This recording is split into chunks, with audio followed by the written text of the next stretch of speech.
할렐루야. 오늘도 하나님의 은혜를 사모하며 말씀이 있고 또 기도가 있는 이 자리에 나오신 여러분 한 분 한 분을 주의 이름으로 환영하고 축복합니다. 믿음으로 온 만큼 저는 오늘 이 금요 기도회가 어떤 시간 같냐면 혈류좌는 여인이 예수님을 옷자락을 만지는 그 시간이 꼭 이 시간 같아요.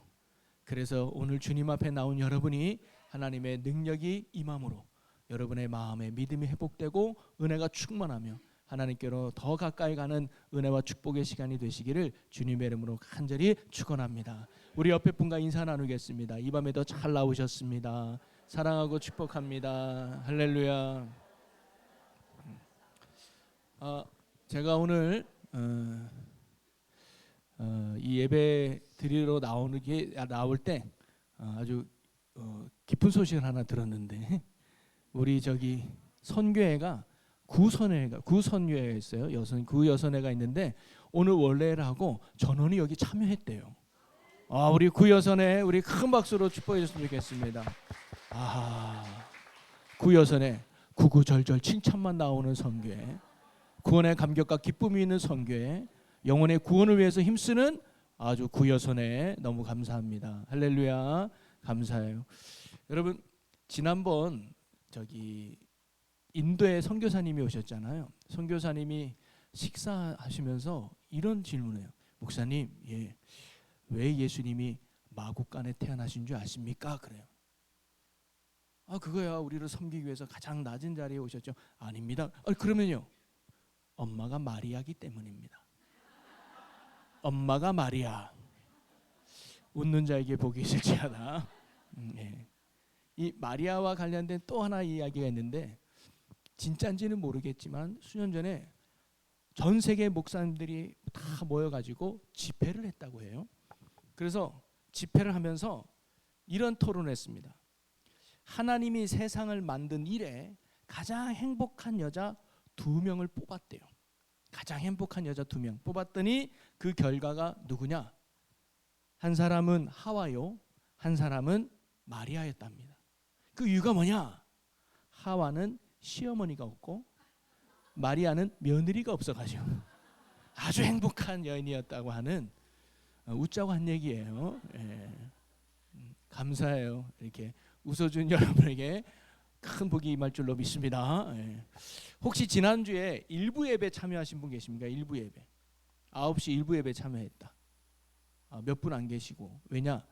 일부 예배는 했는데 2부 예배는 안 한 이야기가 있어가지고 그게 뭐냐면 어느 글에 보니까 옛날에는 교회에 아주 들리는 소리인데 요즘 사라지는 소리가 있고 옛날에는 없는 소리인데 요즘 듣기 불편한 소리가 교회에 있대요. 그래서 듣기 불편한 교회 소리 2가지인데 첫째가 뭐냐면 설교 중 핸드폰 소리. 옛날에는 전혀 상상할 수 없는 소리인데 요즘 띠리띠리 하잖아요. 그러다 보면 참 집중이 흐트러지기도 합니다. 그래서 여러분 예배 때는 꼭 핸드폰을 무음이나 이렇게 꺼놓으시면 되게 좋겠어요. 또 하나가 뭐가 있냐면 축도할 때 들리는 지퍼 소리랍니다. 성경책 닫는 소리잖아요. 찌르르 축도하겠습니다. 그러면 여기저기 가방 정리하는 소리가 막 들리죠. 끝난 게 아니라 정말로 예배당 문에 나갈 때까지 우리가 마음을 다해 집중하는 그런 모습이었으면 좋겠다. 그러면서 예전에는 있었는데 오늘날 사라지는 교회 소리들이 몇 가지가 있는데 하나가 성미 쏟는 소리랍니다. 요즘은 성미 안 하잖아요. 제 때만 해도 부모님이 성미했거든요. 성미는 부엌의 11조라 그랬습니다. 즉 밥을 할 때마다 식구가 5명이다 5숟가락을 떠요. 그래서 그걸 모았다가 일주일에 한 번 교회 와서 드리는 거예요. 그때는 먹고 살기 힘들었으니까. 목사님이 무슨 사례가 있겠습니까? 그리고 교회에서 밥할 때 무슨 쌀이 있겠습니까? 교인들이 성미를 모아가지고 목사님 밥 해드리라고 쌀도 드리고 교인들이 같이 밥을 먹는 나눔의 헌신의 상징이 바로 성미였습니다. 우리 교회는 아직 성미하시는 분이 있어요. 옛날에 그 마음으로 지금도 우리 3층에 보면 성미통이 있잖아요. 근데 요즘 성미하는 교회 거의 없습니다. 왜냐하면 요즘 목사님들도 쌀 다 있어요.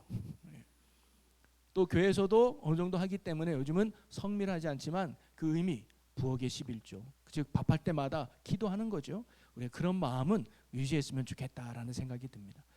또 하나가 뭐가 있냐면 웃음소리라고 합니다. 뭐냐면 요즘 교인들이 너무 바빠서 예배 마치면 교제할 시간 없이 그냥 간다는 거예요. 그래서 교회 안에 서로 반가워하면서 웃고 즐기는 웃음소리가 교회에서 많이 사라지고 있다라고 얘기하더라고요. 그 다음에 마지막 하나가 뭐냐면 아기 웃음소리랍니다. 출산율이 낮아지고 또 젊은 사람들이 교회를 떠나면서 교회마다 아기 웃음소리나 아기 울음소리가 많이 없죠. 이번에 오늘 충북에 있는 목사님 모임이 좀 있어서 제가 그 모임을 다녀왔는데 거기에서 나눔을 좀 했습니다. 나눔할 때 무슨 나눔을 했냐면 요즘 하나님께 감사한 게 뭔가, 목회하면서 감사했던 거, 살아면서 감사했던 게 뭔가를 우리 목사님과 함께 나누었는데 제가 나누었던 감사가 뭐였냐면 이번 어린이 주일 때 저희 교회에서 5명의 유아 세례를 베푸는 것이 제게는 너무 감사했습니다. 요즘 교회학교가 없는 교회도 참 많은데 응애응애 아이가 태어난다는 거, 또 올해 한 명이 예정돼 있어요. 8월 달에 또 태어나.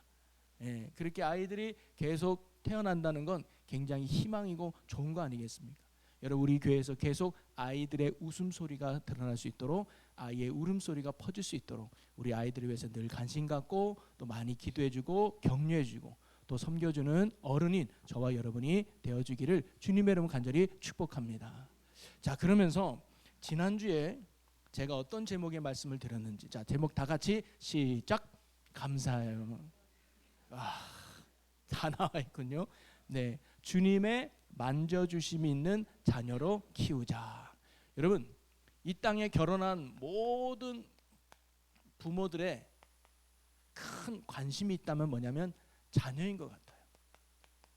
어떻게 내가 임신을 하고 어떻게 내가 출산을 하고 이 아이를 어떻게 양육하고 그리고 독립시키면서 이렇게 살지, 자녀에 대한 관심이 모든 부모의 큰 관심 아니겠습니까? 그 다음에 자녀를 또한 키움에 있어서 큰 관심이 뭐냐면 교육이에요. 한국 사람만큼 자녀 교육에 열정인 민족도 참 많이 없다고 그래요. 자녀 교육, 교육의 핵심은 뭐예요? 어떻게 하면 우리 아이를 잘 키울까? 여러분 농사를 짓는 농부도 나무를 심든 농사를 짓든 목적이 뭐냐면 풍성한 열매를 맺기 위해서. 사업을 하는 사람도 뭐예요? 이윤을 많이 남기기 위해서. 공부하는 친구들도 좋은 성적을 얻기 위해서. 자녀를 낳은 부모도 뭐예요? 내가 낳은 자녀 잘 키우는 거예요. 낳는 게 목적인 부모는 거의 없을 거예요. 이왕 내가 낳았다면, 물론 실수로 낳든 어떻게 낳든 내가 낳았다면 내가 낳은 자녀는 어떻게든 잘 키우고 싶은 게 솔직한 부모의 고민이고 생각 아니겠습니까? 이거는 21세기를 살아가는 오늘날 부모든 2000년 전에 살아가는 부모든 동일한 고민이에요. 자, 그러면서 우리 마가복음 10장에 보니까 사람들이 자기 아이들을 데리고 예수님께 데려오는 장면이 나와요. 자, 그때 중요한 단어가 뭐냐면 만져주심이라는 단어입니다. 자녀를 데리고 나오는데 뭐냐면 예수님께 만져달라고 나와요. 만져주심을 바라고 데려오니라고 나오거든요. 그러면 예수님을 만져주심을 바라는 게 뭘까요? 혈류증 하는 여인처럼 그냥 예수님이 탁 터치해 주기를 바랐을까요? 단순한 터치가 아니라 예수님 우리 아이에게 기도해 주세요. 예수님 우리 아이를 축복해 주세요라고 하는 그런 마음이 만져주심에 담겨 있는 거 아니겠습니까? 그래서 예나 지금이나 부모님은 내 자녀가 잘 되기 위한 바람. 그런데 이 부모들이 예수님께 만져주심으로 데려온 이유는 근본적으로 뭐냐면 내 능력으로 이 아이 키울 수 없어요. 내 힘으로 이 아이를 잘 되게 할 수 없어요. 나는 돈도 없고요. 지혜도 부족하고요. 나는 능력도 부족해요. 그래서 예수님께 데려오지 않았을까요? 충분히 내 힘으로 내 능력으로 이 아이를 키울 수 있다면 부모님이 이 아이를 예수님께 데려올 이유도 없었을 거예요. 데려와서 예수님의 만져주심을 바랬던 이유는 예수님 내 부족한 거 아시잖아요. 예수님 저 연약한 거 아시잖아요. 그러니 예수님 이 아이를 만져주세요. 예수님이 만져줌이 있으면, 예수님이 기도해 주면, 예수님이 복을 빌면 이 아이는 분명 잘 될 거예요.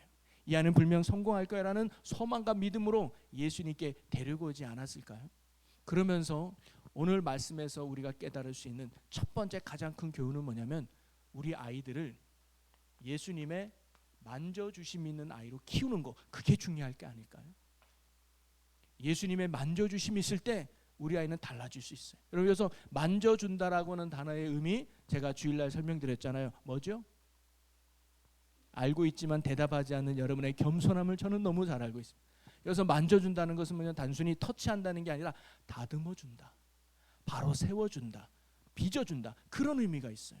즉 지금 이 부모들이 아이를 예수님께 데려간 이유는 예수님의 그 은혜의 손으로, 예수님의 그 능력의 손으로 우리 아이 좀 아름답게 빚어주세요, 우리 아이 좀 멋지게 빚어주세요, 우리 아이 좀 복되게 빚어주세요라는 그 마음이 담겨져 있는 거죠.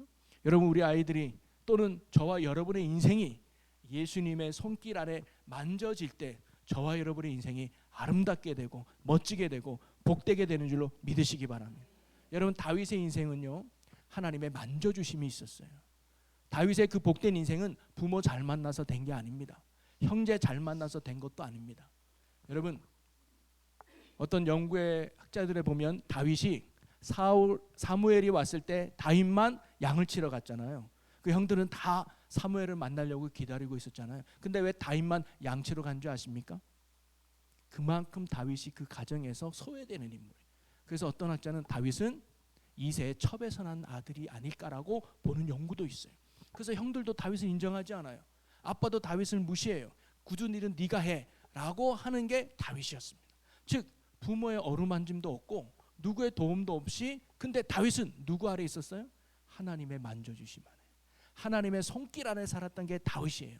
그랬더니 그가 그 어떤 형제들보다도 가장 뛰어나고 영광의 삶을 살지 않았습니까?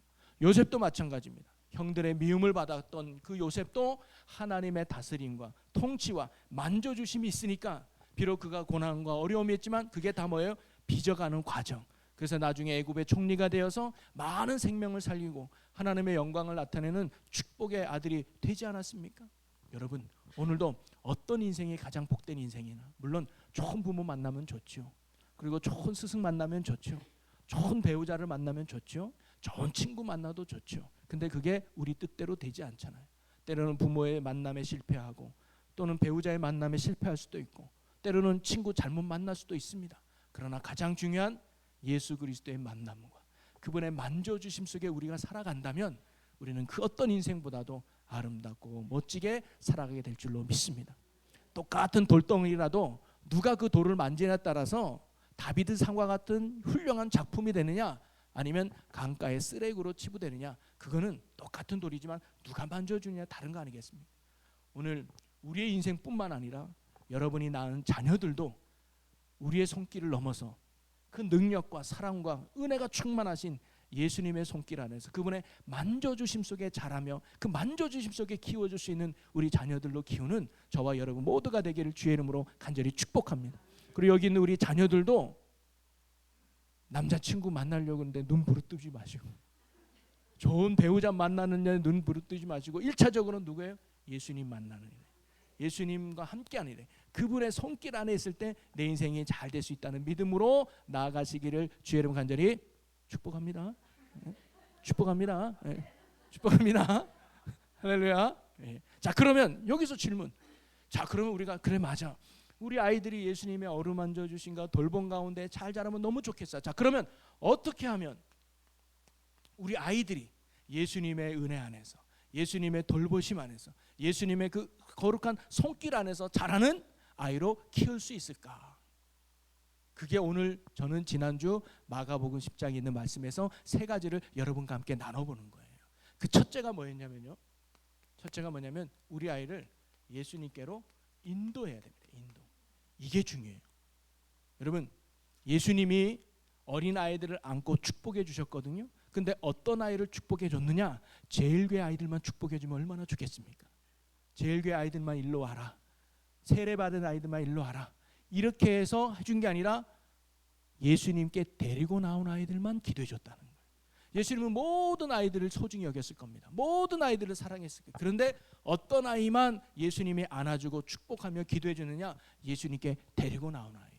여기선 우리는 아주 중요한 신앙의 원리를 하나 배울 수 있는데 뭐냐면, 우리가 예수님의 은혜를 받고 예수님을 경험하고 예수님의 복을 받는 원리는 뭐냐면 예수님께 나가야 된다는 거예요. 예수님이 계신 곳에 가서 그분을 만날 때 우리 안에 은혜가 오는 거예요. 여러분, 예수님이 3년 동안 공생애할 때 얼마나 많은 기적과 능력과 이적을 베풀었습니까? 어떤 병자도 치료하고 죽은 자도 살려냈어요. 근데 공통점은 뭐냐면 예수님 앞에 나온 사람만 고침받았다는 거예요. 아무리 작은 병이라도 안 나오면 못 고침받았어요. 근데 아무리 죽을 병이라도 믿음으로 예수님 앞에 나왔을 때 예수님이 그의 믿음을 보고 고쳐주셨어요. 여러분, 주님 앞에 나오는 게 믿음이에요. 물론 기도 교회에서, 저희 집에서도 할 수 있죠. 예배 집에서도 드릴 수 있죠. 그러나 하나님이 특별히 구별해 놓고 함께 하기를 원하는 이 성전에 나와서, 이 예배당에 나와서 함께 예배하는 자리에, 함께 기도하는 자리에 내가 더 참여하면 그 믿음을 보고 우리 주님께서 응답해 주시고 역사해 주는 줄로 믿으시기 바랍니다. 그래서 첫 번째 우리 부모에게 있어서 가장 중요한 영적 사명은 뭐냐면 다른 게 아니에요. 내가 낳은 자녀를 예수님께로 인도하는 거예요. 그게 우리의 사명이에요. 그런데 종종 말하는 분 있잖아요. 목사님, 우리 애가요 가라고 해도 안 가는데 어떻게 합니까? 두들겨 패다 됩니까? 그러면 더 거부감이 되는데요. 그래서 애들이 거부감을 갖기 전에 데리고 나오는 게 제일 중요한 거예요. 언제? 생각이 없을 때 데리고 나와요. 갓난아기 때부터 자연스럽게 나는 교회 나가야 돼. 자연스럽게 나는 예배 드려야 돼. 이렇게 어릴 때부터 아이들을 데리고 나오는 게 굉장히 중요합니다. 그래서 근데 어릴 때 데리고 나오지 않는 부모들도 있더라고. 이유를 보니까 애가 뭘 알겠습니까, 목사님? 애가 찬송을 알겠습니까? 말씀을 알겠습니까? 그래서 애가 좀 더 크면, 머리가 좀 들면 그때 내가 애를 예배당에, 천만의 말씀이에요. 머리가 크면 벌써부터 틀려. 그래서요, 애가 듣든지 아니 듣든지 알든지 모르든지 영적 분위기 안에 아이를 놓으면 하나하나 그 아이 안에 영적인 메시지와 영적인 느낌이 들어가게 되는 줄 믿습니다. 가랑비의 오리젖들이 점점 그 안에 믿음이 들어가서 어느 순간 하나님 앞에 서는 날을 그 아이가 경험하게 될 줄로 믿습니다. 그래서 여러분, 부모에게 중요한 건요, 아이를 예수님께 인도하는 거예요.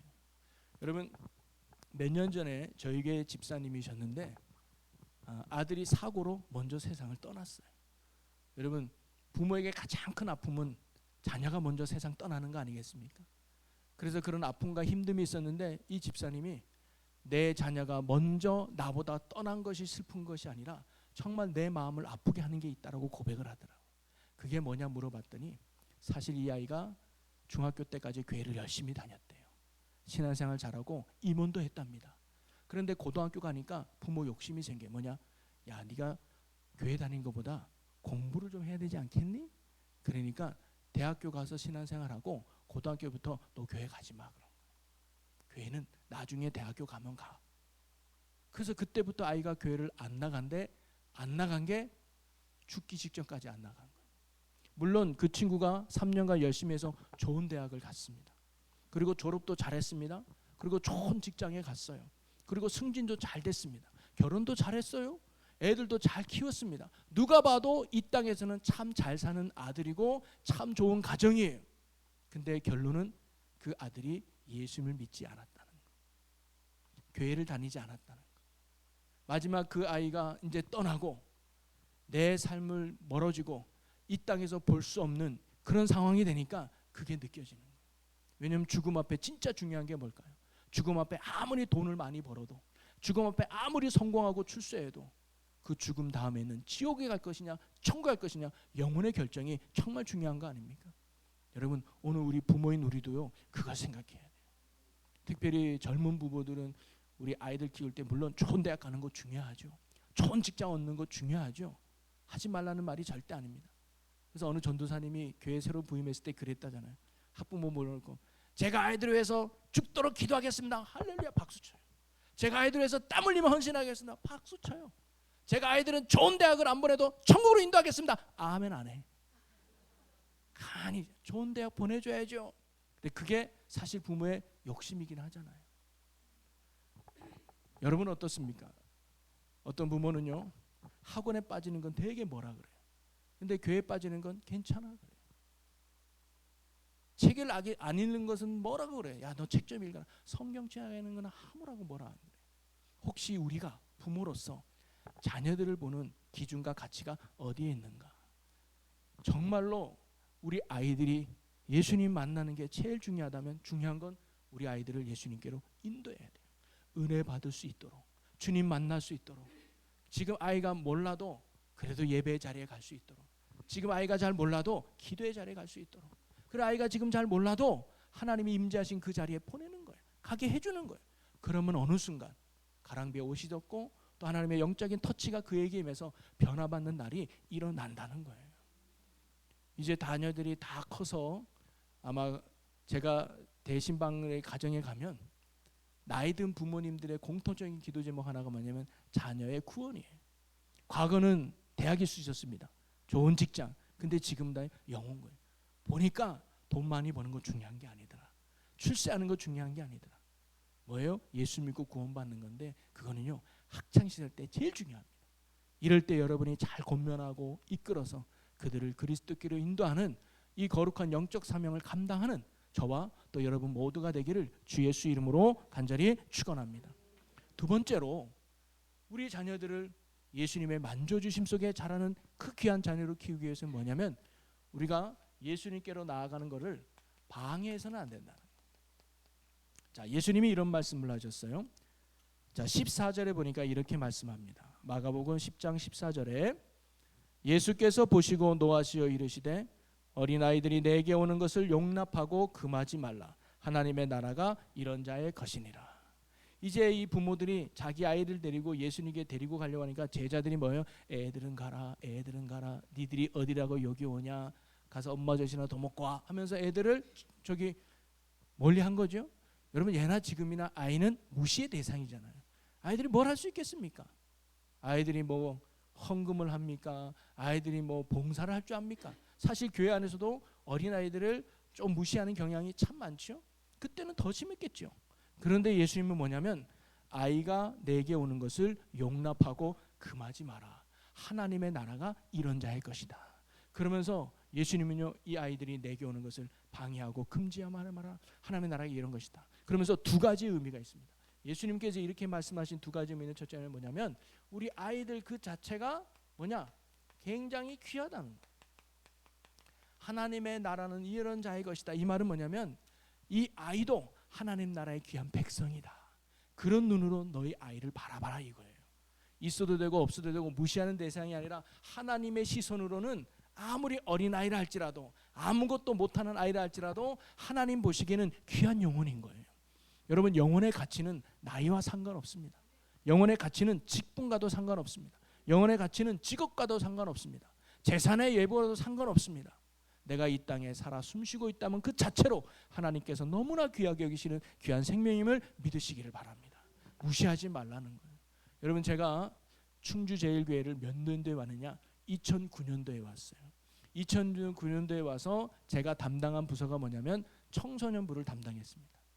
그때 은한이가 회장이었어요. 김은한 청년, 지금 청년회장인데 근데 그때는요 청소년부가 어른들한테 되게 조금 이렇게 좀 무시당했어요. 그래서 아가페올의 프로젝트는 본당에서 쓰다가 바꿀 때 내려와요. 본당에 잘하다가 이제 바꾸자. 그러면 어디라? 청소년부로 보내.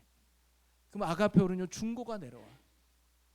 또 뭔가 토요일 날 행사가 있어. 그럼 아가페올을 써야 돼. 그러면 중고등부 너네 딴 데 가서 예배 드려. 그래서 제 때는요 때로는 본당에서 예배 드릴 때도 있고 때로는 저기 아동부실에 가서 예배 드릴 때도 있어. 왜? 거기 어른들을 써야 되니까. 그때 알파한다고 막 토요일 날 하니까 야 니들이 예배 드리면 안 돼. 굉장히 소외되고 무시당할 게 사실 교육부였습니다. 근데 지금은 그렇지 않아요. 아멘. 지금 다 새 거 사줘요. 네.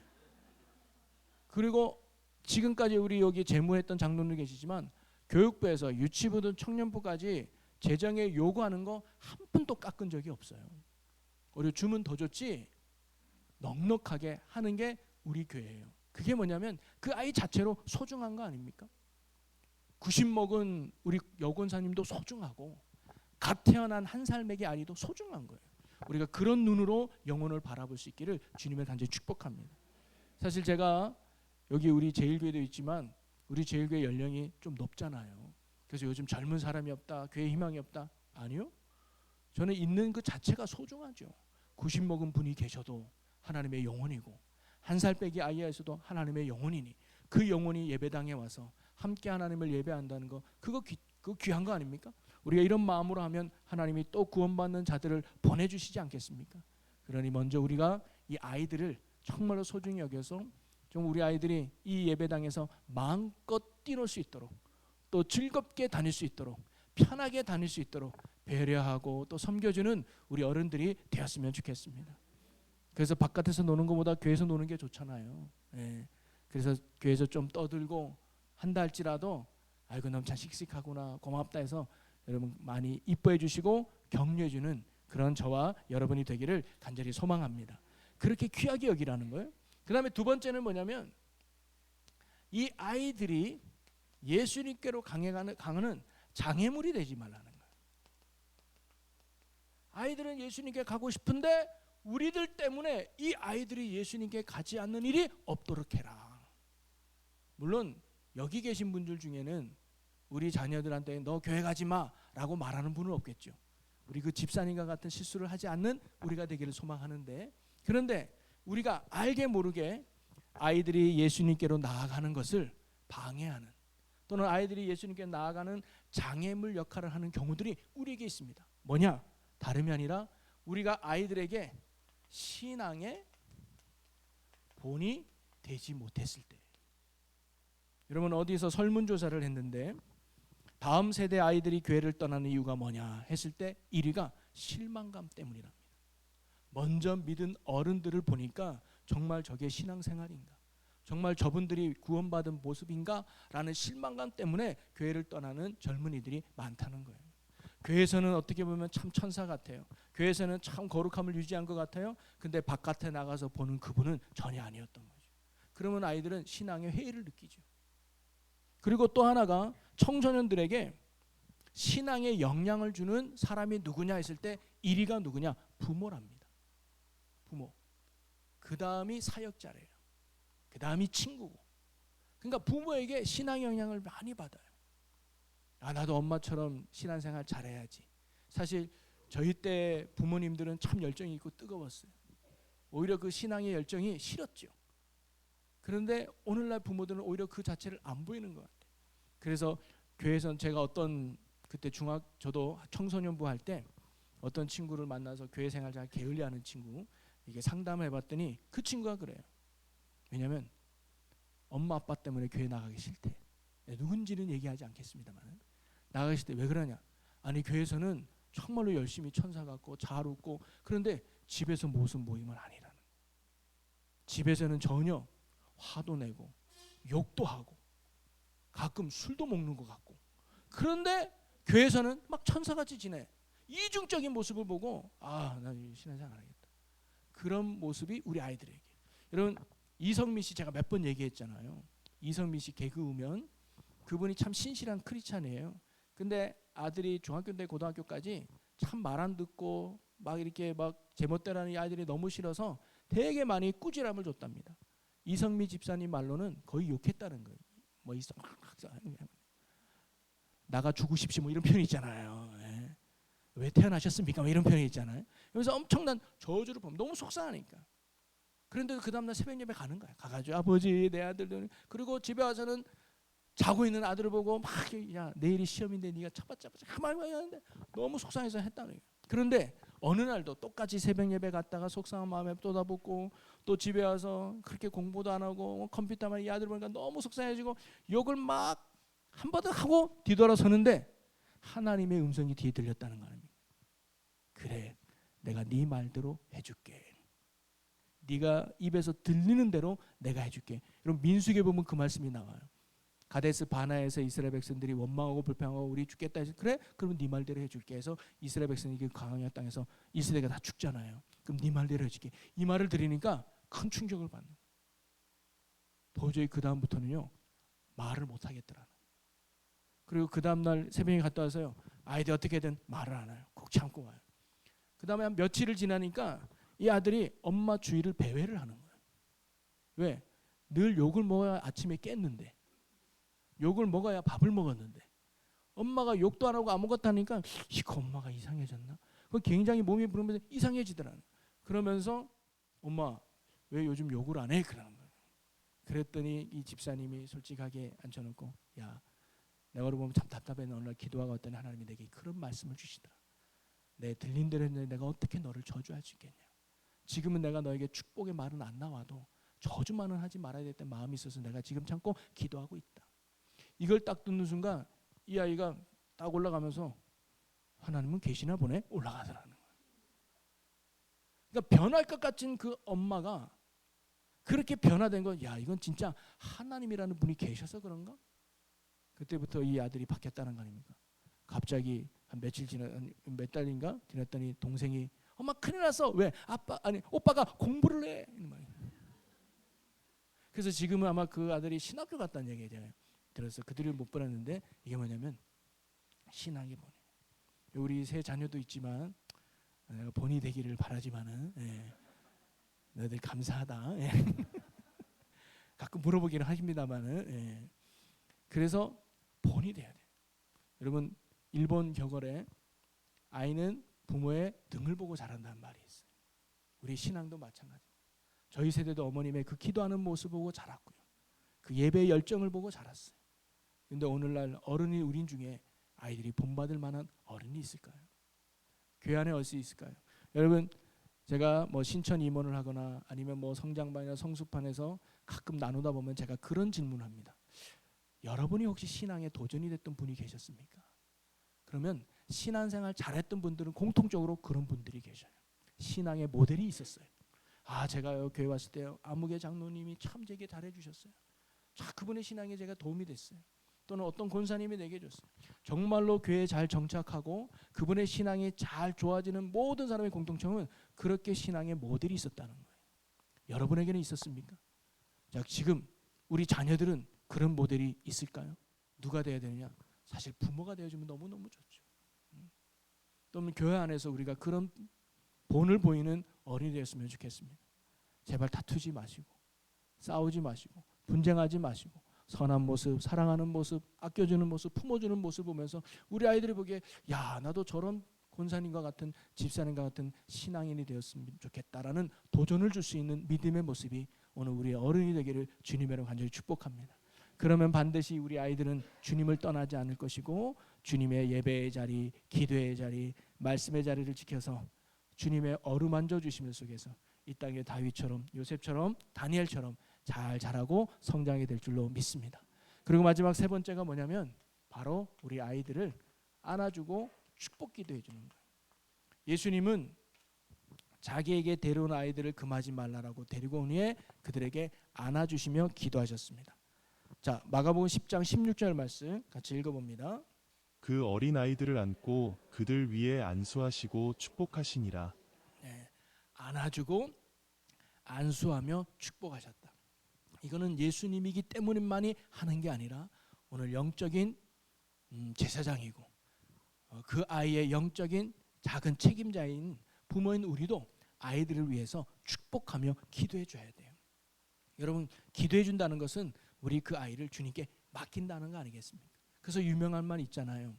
기도하는 어머니의 자녀는 무너지지 않는다.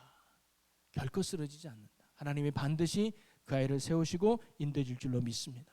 그래서 제가 주일날도 이런 이야기를 했잖아요. 어느 집사님이 계셨는데 중학교 때부터 이 아이가 교회를 안 나가는 거예요. 그리고 컴퓨터에 빠지고 게임에 빠지고 세상 친구에 빠져서 교회를 안 나가.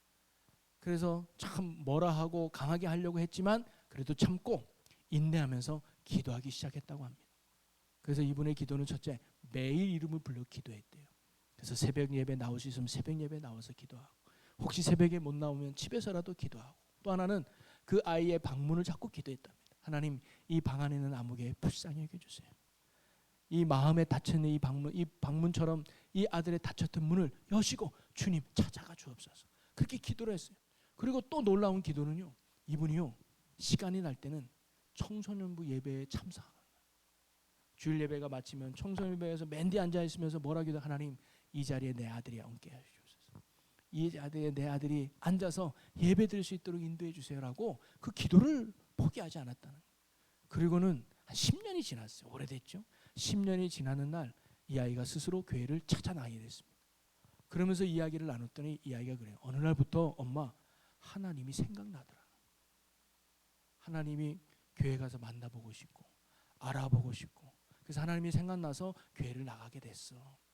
뭐냐면 때가 돼서 하나님의 그의 마음을 어루만져 주신 거 아니겠습니까? 여러분 혹시 자녀를 위해서 기도하고 계신 분이 있다면 포기하지 마시기 바랍니다. 아유 우리 예수님 우리 애들 안 돼요. 절대 그러지 마시고. 왜냐하면 부모로서의 영적 사명이 뭐예요? 우리 아이들을 예수님께로 인도하는 거예요. 그래서 그 아이가 믿음으로 자라서 자자손손 예수의 명문 가문을 만드는 게 우리의 소원들 아닙니까? 그러기 위해서 우리 자녀를 위해서 축복하며 기도해 주십시오. 그래서 저도 아이들 위해서 늘 하는 게 있습니다. 뭐 잘해주는 엄마 아빠는 아니지만 우리 아이들 학교 갈 때 꼭 이렇게 머리에 손을 얹고 기도해 줘요. 근데 가끔 애들이 늦어가지고 뭐 급하게 나갈 때가 있어.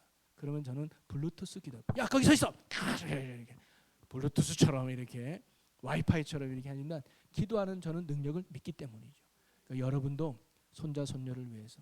그래서 가끔 이렇게 헌금 올라오는 거 보면 정말 자녀를 위해서 간절히 기도하는 분이 있어요.